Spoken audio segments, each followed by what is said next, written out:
Hello and welcome back to another episode of That Podcast. My name is Ryan Janke, and as always, I am joined by Pastor DJ Lura, Dana Mashevsky, and Sarah DeYoung. Hey, Ryan, how you doing? Good. How are you? I'm good. I was just watching your mouth move. Yeah? And you got skills. Like it's like you're a professional at this or something. You know what would be funny is somebody watching me do my day-to-day job Yeah? and laughing at me because of the over-enunciation. It's just insane how much, I would say your top lip moves so much. I know I've asked you this before, but is that a self-taught thing? Like my mom was a music teacher for years, and she would always talk about the proper way to form and breathe. Oh, sure. To enunciate. Yeah. I've gotten some tips. Okay. Some, hey, why don't you try this and that's? Okay. Okay. So it is a bit of, it's not like you learned this in communication school. No, I didn't go to broadcast communication school. Oh, okay. Yeah. Okay. This is learning on the job. Mm-hmm. On the job, OTT. Taking your natural talent and just refining it, right? Yeah. Nice. Absolutely. Nice. So do you do like warm-up exercises? Like How now, brown cow? Yes. How now, yeah. I was really hoping it was going to be I love scotch. I was really hoping it was going to be the High School Musical, the ma. was that another exercise or a confession right there? Are we going to have to cut this? I only had it once, and I don't love scotch. Not quite the Ron Burgundy we were hoping for. No. But I have been thinking about shaving just a mustache in. Oh, just nice. to see how that goes. Yeah. Have you done that before? I have, and I was quickly told to not do that again. So then why would you do it again? Well, it's time has passed, and Times are changing. You know, everybody's walking around with stashes these days. yeah, and they shouldn't. They really shouldn't. Most of them. There's not many Tom Sellecks or. Very True. true. That's true. Yeah. Only a chosen few can pull off a mustache. What's that? What was my list of 4 for Lisa? Oh, Tom Selleck, Burt Reynolds. Burt Reynolds, Mm-hmm. Sam Elliott? huh? Was it Sam Elliott? Sam Elliott. Yep. Sam Now there's Elliott. a mustache. Yep. Sam Elliott, and Alex Trebek, wasn't it? I think You so. didn't have a Back when Trebek had a stash. Trebek had a mustache, didn't he? Mm-hmm. Ron Swanson. Who plays Ron Swanson? Oh no, didn't have him. That's fake. That's not a real That's mustache. a real mustache. No, is it? Yeah. Could What's be. his name? What's his real life name? I can't think of it. It's- Nick Offerman. Yep. Yeah, you just Another made good that up. stash. No, it's his real name. I Oh. know that for a fact. Sorry, I stopped listening after you said Sam Elliott. Yeah. Because you're not getting better than that. When you have a DJ's just commercial like where it's just like curls. the mustache is doing stuff. Yeah, Yeah. It's pretty magical. watched Tombstone not long ago. Love that. Yes. movie. Love it. Yeah. I didn't even realize he was in that until it came on again after I knew who Sam Elliott was. Oh, sure. And it's like, oh yeah, he's in that too. Yep. Yeah. Good pizzas.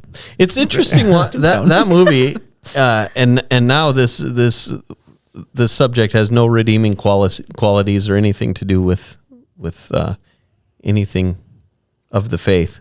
But I thought it was interesting that everybody in that movie, you watch the movie and you just have it in your mind that, you know, Wyatt Earp was old and Virgil was old and all these people are old. And then you go to the Wikipedias and you read about these guys and they're like in their 20s and 30s. Yeah, but they look like they're 82. Yeah. Hard living back in the day. You know, also had a good mustache in that movie? Val Kilmer. Val Kilmer had a great mustache. Nobody. It's Doc Holliday. Yeah, I don't think anybody will ever be able to play Doc Holliday again. Ever. No. Yeah. There was another. Wyatt Earp came out as a movie, and it had Kevin Costner in it. And That same year. Yeah, and it had Dennis Quaid playing Yeah, Doc Holliday, and it's just like lame. no, Val Kilmer just blew it out of the water. Yeah. Compared to Val Kilmer, He ain't no Daisy. no, Quaid would be the homely one. My favorite scene in that movie is where he meets up with Johnny Ringo. Oh yeah, and they're in the bar and they start spinning guns. with his cup. And he starts spinning this cup and they're cursing at each other in Latin. Yep. Oh, that's so good. It's good stuff. I love it. Yep. So that movie is probably top 5 for me all time. It's one that if I'm flipping through the channels and it's on, I will stop. You have to. I might not watch the whole thing, but I will stop. I got 2 guns, one for each of you. It's too good. So what else is going on? Why, Ike? Whatever do you mean? Maybe poker isn't your game. Why don't we have a spelling contest? Let's have a spelling contest. We can watch this on Amazon Prime, Dana. Okay, cool. I just had to look it up. Oh, you guys haven't seen it? Billy Bob Thornton's in it too. Not a Can't you clue. tell that I Googled it? Yeah. to find out what you're You talking could, about? you could, if you want to get the best stuff, I'd say watch the whole movie. But if you just want to get the really good lines, YouTube, Val Kilmer, Doc Holliday, and just watch the scenes. I think you got to watch the whole thing. I wish that I'd never seen it, so that I could watch it for the first time again. You really got to put that sentence a little quicker after. Yeah, it. I was like, there's plenty of movies I wish I'd never seen. Yeah, if I could watch it for the first time again, oh man, movie's so good. I stand corrected, Wyatt. You are an oak. What can we talk about, Sarah? I'm your Huckleberry. I don't know about. The last thing I Googled, that quote we were talking about earlier, Yeah. it's from Inventing Anna. Oh. Yep. She says it while she's in jail. I've never seen Yeah. that or even heard of that movie. No. So It's a series. Yeah. I have an update. What's up? For the folks? Yeah? Yeah. John Ellway has been at my new place of employment. Really? Yeah, going around to different locations at the studio. So Yeah. what? He hit every room in the church and just out he went. Almost every. Can we talk about his last gift Yeah. here at Atonement? Which is my, I just enjoy that so Well, much. we should probably get everybody up to speed on John Ellway's story anyway, just in case, because we've talked about it before, but I mean, not like every episode or Yeah, anything. well. So Been a while. John Ellway is a cardboard cutout of John Ellway. And what? No, it's just he's a cardboard cutout, which is true. It's fact. It's just funny. Of John Ellway. Yeah. And so he He had a job at the church at one time. He did. He was gainfully employed. He was serving the Lord. He so first of all, he came from a bar. After the Broncos won either their first or second Super Bowl, they had a beer ad. You can figure out which one it was, being John Ellway played for the Denver Broncos. And he was at a bar somewhere in the area. And I had a friend who knew somebody who worked at that bar and said, "Hey, when you're done with John Ellway, can I have him?" And they were like, "Take him." So she took him and brought him to me, and he lived at my house for a very long time. And he was out in the open, but then when I began dating my my future and current wife, Your then girlfriend, now wife. sure, yeah, I didn't know how to phrase Sentences it. are hard for Ryan today. I didn't know how to phrase it properly. He was banished to rooms where she didn't have to look at him every time she came over to visit me. That's fair. But then once we got married, we were living together and all those sorts of things. Then he was in rooms where he would continually scare her. Did you have to work that into your vows? Nope. She never thought of it. And so then she was trying to evict John Ellway for some 20 years. And so, But he's wily. he is, yeah. Oh, you can't He just, scrambles in the pocket. you can't just get rid of John Ellway, and I'll get to that. No, really. And so Diesel juice. once the pandemic hit and we got our cameras here at Atonement, we would have to do white balancing and adjust color and things like Lighting. this. Lighting.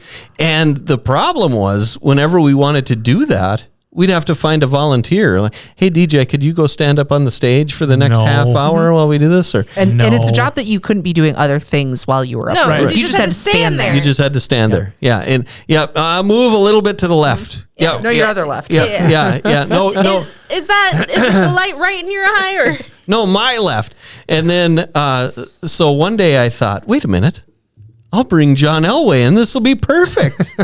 I can get him out of the house and he can come here and then he can just live at the church. Yeah. So I did that and he did. He lived here at the church. He lived behind the screen in the ark for the longest time. But eventually, we didn't need him so much. Yeah, when did we take him out and bring him in here? I'm not sure when he got banished into the podcast room. I think when we got banished in the podcast room, because we about used to be in different 3 rooms, rooms as ago. well. So We were kind of like a traveling circus, just set up and tear down and on you go. yeah. So once I left, John Ellway was not coming back home with me, so Well- I just left him here. You left out a crucial part of this. What When is he it? moved into the podcast room, he got a facelift. He He did. became Chuck Yes. Norris. He did. He did. Yep, he did. Yeah, somebody, and I know who the person is, but I won't out him on this program.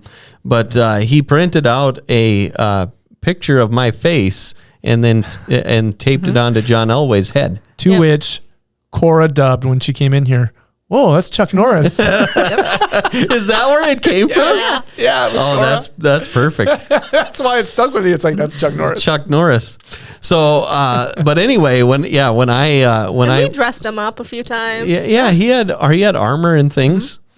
He had a good run here at Atonement. Oh, yeah.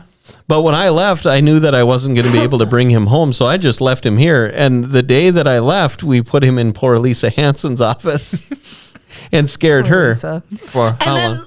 like, Lisa didn't remove him immediately either. Yeah. She let him continually scare her for a while. Okay. And then finally brought him.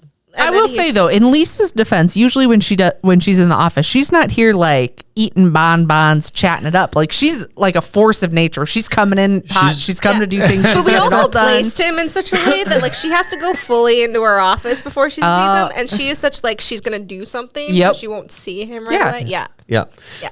So, okay, now back to your story. His last days here at Atonement. What Yeah, was- so he's basically visited everybody, scared everybody. Yeah, so and we were like, ahead.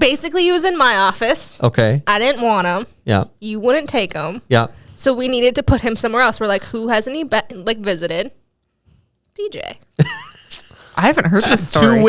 to which poor John Ellway almost met his demise. I mean, the guy is 60. It would only take one good hit. I walked in and I see this shape just to the right of me, and he almost got a flying burrito right in the throat.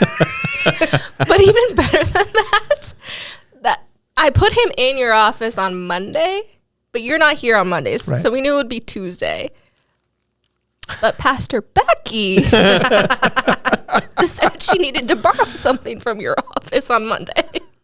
So you got a 2-for-1 deal. So he got Becky too. Scared. That's awesome. Scared Becky. Yep. Gave her a heart attack.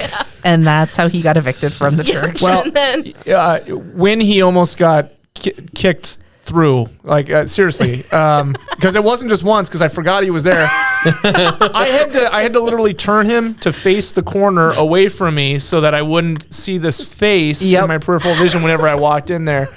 And it got to the point where I think it was a Wednesday or something like that. I'm like, all right. Because after it happened, I went to everyone that had so much fun passing this around saying, I'm going to throw this in the dumpster. Does anyone want John Elway? nobody wanted him. Nobody wanted him. So he was... But none of us would throw him away. Right. Isn't that something? He was going to go to the dumpster, and who should walk in Oh, yeah. I know who walked in. but a good friend of ours Yeah. who No. said, I know what to do with him. Don Groth, who happens to also work where I work. So one day I come sauntering into the newsroom, and who's standing there but John Elway With your face. with my face on. So I took my face off because the plan was to finally give John a proper burial. Were you And Viking funeral? him? Viking pyre. So- Yeah, put him in a well, That's boat. what we talked about. So he stood there in the newsroom all day long, faced the other way because he was scaring everybody. So they turned him around. And I said, well, I'm going to go give John a proper burial. And somebody said, why don't you, I don't know, put him in the janitor closet. Why don't you scare the cleaning ladies? So that's what I did. And a little while later, John was hanging out in the hallway. So then again, I was like, all right, well, he did his job. He probably scared them. I'm going to go put him in the dumpster. And on my way out, somebody else said, no, don't do that. Put him in his office. So I think he made it up and down everybody's office over to the radio station. And then he was in different offices for a while. Last week he was heading up the Froggy 99.9 studio, and now he's in the sports station. Oh, finally, he found the place he was looking for. That's where he belongs. You know what's Station. amazing? How many lives John Elway has. and how every And how time, many he's taken from people. Yeah. Just shaved that little quarter off every scare. and how every time it's like, all right, I guess it's time. Somebody's like, no, We got yet. don't do that. Not yet. No, What? nobody's willing to let him go. There is some like magic to that cardboard cutout that like you can't throw him. It can't be done. Something will just magically pop up that like He's no, like the you can't Annabelle quit. doll. Yeah. So Does he still have the duct tape uniform? yeah, you have to leave that on. It's gaffer tape. He lost his sponsorship. Yeah. Basically, it will cut Tear it off. John Elway right in half Yeah. if we try to take that tape off. So nobody knows what beer he's peddling. Well, it's a guess. Yeah. So Use your deduction skills. Yeah. He played for the Denver Broncos. Yep. so I also like the idea of people at your new office just being like catching a glance of him and thinking he's an actual person. Yep. What I want to know is, does everyone in the office know who his original home was? yes, They all know it's. Oh yeah, everybody knows where and why, and they know John's biography. Let's Oh. put it that way. And they all still like you there. Yeah. Yeah, good. That's good. Get you fired. That's great. If they're gonna accept you, they gotta accept John Yeah. too. Well, evidently. I just imagine that, Ryan, one day when you pass, you'll be buried, and right next to your tombstone will just be a little tombstone. Like, here lies the John Elway cutout. I So feel you're like never there should be without like him. a news article on the John Elway Yep. cutout of Bear- just like Buried Send him with down to taps. buried with John, hugging him like this. We're going to be he's okay. just like I'm sorry. I just had this picture in my head deteriorating. at Ryan's funeral during the visitation. There's all the flowers, and then John Elway. He's right up there too. Don't close that until John gets inside. we have him out He now, gets but his he's own got to floral go. wreath with the ribbon. John Elway. John. Whoever does your eulogy has to bring up John. Yep. If the real John Elway only knew. I did send him a picture of me and John Oh, The real John Elway. Was that with your letter? when I applied for the general manager job. Yep. Yeah. So, yeah. Were you here when I applied for the No, general manager I was job? not. Oh, I think we have a podcast episode on it. Yeah. I think we do. Yeah. Yep. So, Slow day. Well, and no offense, but they should have hired you. They'd probably be doing better. we won't go there. So, anyway, that's the update on John Elway for anybody who's been following that story. Oh, that's So, If you've ever been in the building and just wondered where he wandered off why to. is there a John Elway in here? That's the Oh, story. yeah, and then he's just, now you know. lived in offices. Mm-hmm. Yep, scaring people. So, anyway, on the last time you all joined us, we discussed a question about why The last time The- on that podcast. Yeah. On the last episode. Yeah.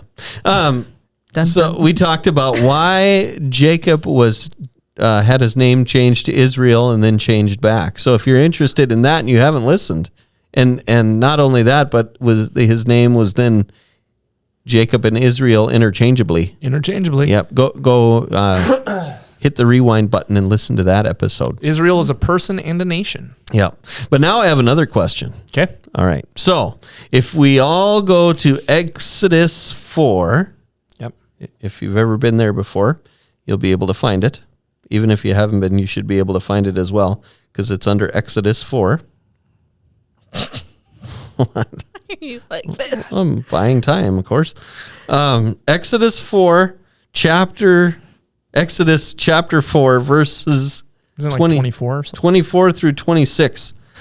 Would anybody like to read it aloud? I'll give it a read. Okay. At a lodging place on the way, the Lord met him. Side note, Lord's capitalized, so we learned from the last episode. Yep. DJ's fun fact. Read it as it actually is and see what that sounds like to you. Oh. At a lodging place on the way, the Yahweh. Yahweh met him and sought to put him to death. Then Zipporah took a flint and cut off her son's foreskin and touched Moses' feet with it and said, "Surely you are a bridegroom of blood to me." So he let him alone. It was then that she said, "A bridegroom of blood because of the circumcision." Okay. 326.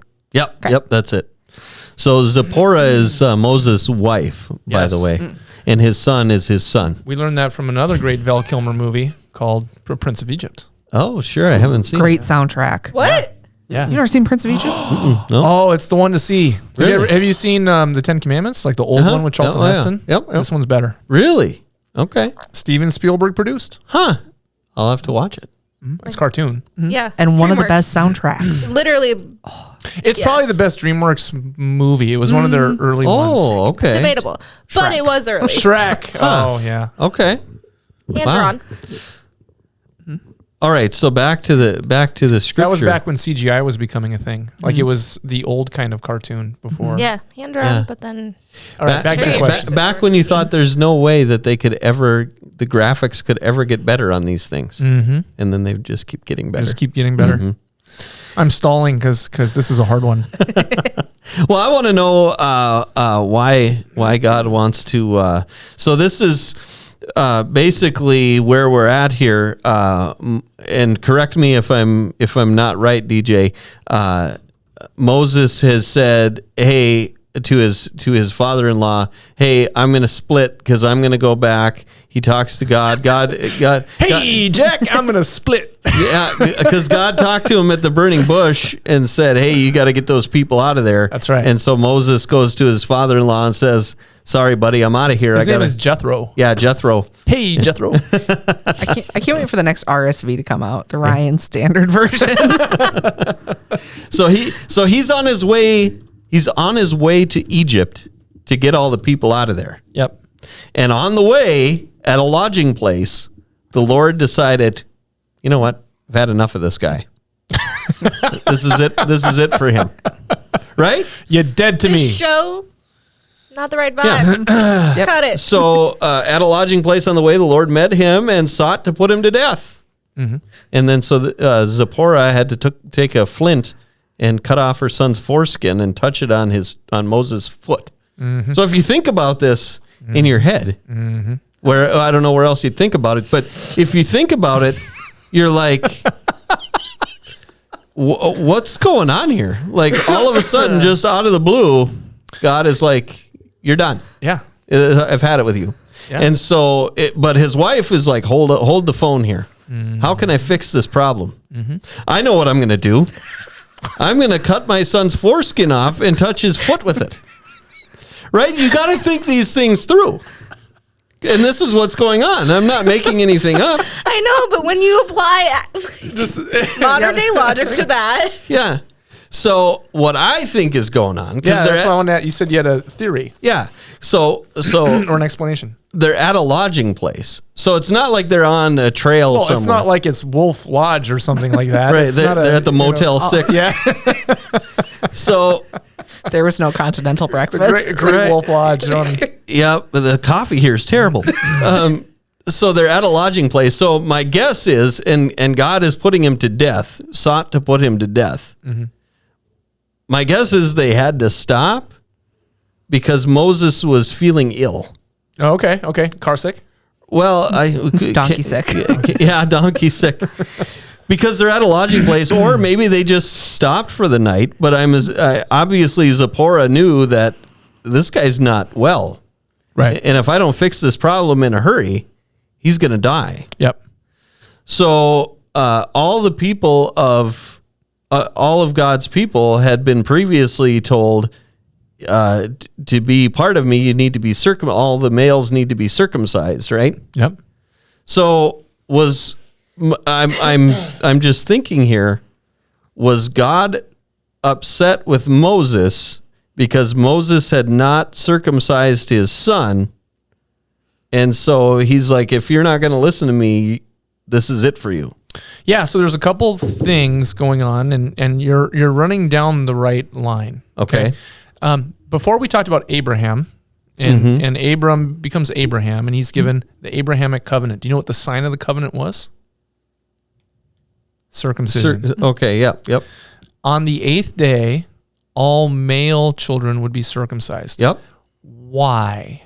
Now think about what the promise is that God gives him that makes Abraham righteous. It's not anything that Abraham has done that makes God say, you're a keeper. It's believing God's promise, and the sign of that promise is circumcision. Okay. And the promise that God says is, I will give you descendants as many as the stars.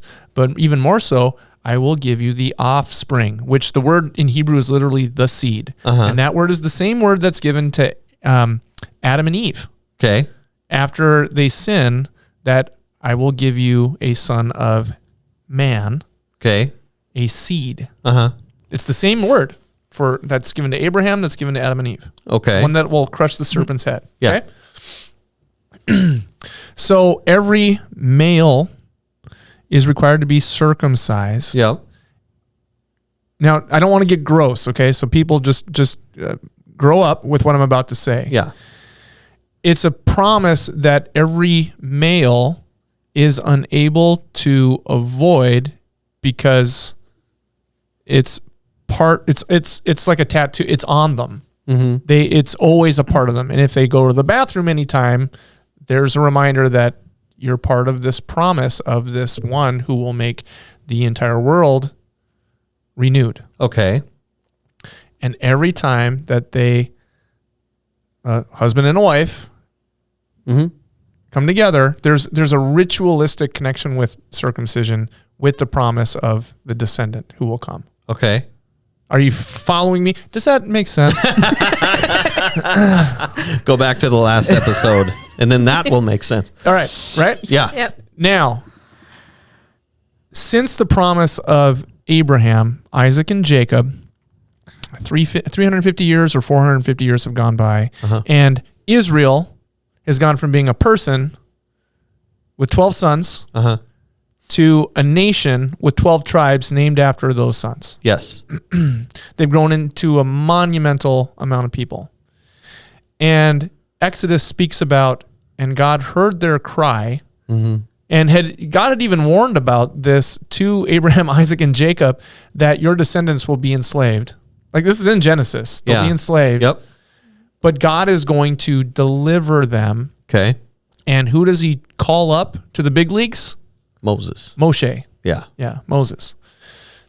Moses has fled for his life. The verse is a really good song. And is living as a shepherd among the Midianites. That's another Semitic tribe that maybe they didn't practice circumcision because that word had not been given to them the way it had been given to the descendants of Abraham. Okay?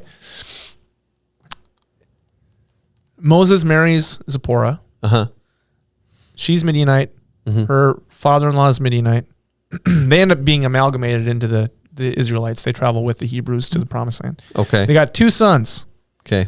But only one of them has to get, a little taken off the top by mom Okay. with a flint knife. Yeah. So I would hope that's a baby. Yeah. And it could be very well that this is shortly after God has said to Moses, take the sandals off your feet. This is holy ground. I've called you to go and know that I will be with you, Moses. Yep. So here's two options here. Okay. The first option is Moses didn't take God's promise that he would be with him seriously. Okay. And so did not have both of his sons circumcised. One of them apparently is, not the other one. Okay. So that's one option. Okay. The other option has to do with, and they could both go together, but I think the other option is that if you read what's happening in Exodus, God is going to continually disciple Moses until Moses does God's will without question and even becomes a disciplinarian to the people of Israel in place of God. Okay. And in doing so, God doesn't smite the people because God is just and holy and so on. And all of the promises that God is making, there's this almost like mercy and wrath that gets played out in the wonders of God. And even Moses is not so special that he's separated from that. He's not like the offspring that's to come. He's not like Jesus. He's a man, but God works through Moses in such a way that Moses he's discipled by God to the point where Moses, like on the mountain, right? Mm-hmm. Moses is given the 10 Commandments, and I know we're over our time, but Moses is given the 10 Commandments, and he comes out on the mountain, and everyone has like said, "We'll follow you, God." And then like as soon as Moses is gone, they all go their own way. They made a golden calf. They're dancing around it, and Moses and God is ticked, right? Yep. God is like, you know what? I'm going to smite all these people, and I'm going to make a people out of you, Moses. Yep. And you get Moses going, hold on a second. Yeah. What? And Moses' whole argument is God, how's the rest of the world isn't going to know how great you are if you go back on your word. Yeah. I had a teacher say, does that mean that God changed his mind? And the way I read it is like, no, I think that's God telling Moses what Moses needs to hear to be a leader, to go down and discipline the people so that God doesn't smite them completely because of God's justice and their wickedness. Okay. And that's what's happening from this point on. God's given Moses a word. Moses can either faithfully believe that word and follow it, and if he doesn't, he's going to get DUN. Yeah, I mean, there's going to be a consequence to it. And that happens throughout the entire Exodus story with Moses specifically. Okay. And in a larger extent, the people of Israel. Okay. And that story, that pattern is going to continue for the entire sequence of the Old Testament. Like, God gives a word. The people don't believe it. There's consequences. God shows mercy. The people believe his word. Mm-hmm. God gives a word. The people don't believe it. Yeah. There's consequences. God shows mercy. The people believe his word. That happens over and over and over again between Exodus, Judges, Joshua, the Kings and Chronicles, all of it. Mm-hmm. Same thing over and over and over again. Okay. Does that make sense? So, do you know what I'm cooking? So it does go back to either just God knowing that Moses doesn't have complete faith, or does it go back to the is Moses not showing faith by not having his son circumcised, and it comes back to part of that too? In both cases, it's either Moses questioning God's word or not trusting God's word. Okay. And there's a consequence to that. Mm-hmm. But in the case, even in this case, God is merciful. Yeah. Like there must have been a word or something that, like you said, Moses got sick, and Zipporah smartly realizes what's going on. Yeah. And carries out something that's pretty harsh. Yeah. I mean, what if he was like 20? Right. You know what I mean? I mean, that's he'd have been like, "Mom, I'll do this myself." But then she takes him and just throws it at his feet. Bridegroom of blood. It could also be though that Jethro and Zipporah, one kid was circumcised and Zipporah was like, no, we're not doing that again. Yeah. And so then she steps forward to do this and is like, what have you gotten me into? Mm-hmm. Who's this God that's telling you to go and do all these things? Yeah. Well, he's all powerful and he's beyond your understanding. But he is going to deliver his people. In other words, he's not a tame lion. Right. He's a lion. He's not a tame lion, but he's good. Or was Zipporah the center of this story? You just brought that up now. Yeah. She was the one not believing. Or doubting. Especially if Moses had already gone through and circumcised Sure. one child, but not the other. And it brings up a question. Does this happen before the golden calf? Oh, yeah. So it could be like the stepping stone of like, Moses, are you going to respond to one? Are you going to respond to two? Are you going to? Sure. Well, and the entire story of Exodus is about God delivering his people, but God also showing that he is God, and all the other things that we worship or we trust on is not God. Mm-hmm. I mean, that's what the plagues are. It's there's a point where Pharaoh's like, no, I won't let your people go. Like by the third one, Pharaoh's like, maybe I will let your people go. And God's like, nope, I'm going to harden your heart. You're not letting them go. Yeah. Like send in the toads. Like you're going to get the full brunt of this. So good. This will make a great musical. So I just love that all the frogs were on the land, that it stunk. Can you imagine how bad that would have been? Yeah. Yep. Gross. That could be a whole episode of what do you think would be the worst of the plagues? Oh man. Well, the last one, but man, gross. Yeah. And here's the funny thing about the plagues. Keep the plagues in mind. Go read Revelation. Okay. Because all the imagery in Revelation comes directly out of the Old Testament, and especially when God carries out justice, it's the plagues that hit the world again. Huh. But it's not just the Nile, it's 2/3 of the seas Yeah. turn to blood, and all the fish die. So, Good times. yeah. Good note to end on. Happy note like Anyway, And a happy note. So, all right. Space on the on the SD card. What? I just got a warning that said out of space. how? Did it quit? It's still recording. I don't know where it's going. All right, we're going to wrap up real fast. I'll pray. 5 second pray. that. Thank you.